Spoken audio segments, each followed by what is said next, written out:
जय जगन्नाथ। आज मोर कवितार शीर्षक होछि मो स्मृति रे तुमे। मो स्मृति रे तुमे केजाणी कोठी तुमे पाए नहीं आखि, तथापि मो खोजिबारे प्रयास सरे ना। मो स्मृति रे दिशे खाली तुम छवि आउ मोर भाग्य विडंबना। देख ना मलय तुम देहर बास्ना छुटी आसे महमह होई। मलय तुम देहर बास्ना छुटी आसे महमह होई। केबे तुमे अमरावतीर पारिजात फूल आउ केबे चोरा चैताली।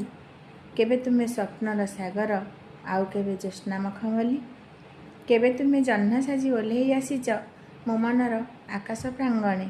तुमको मु अनुभव करे मो तंत्रीर प्रतिटी कंपने।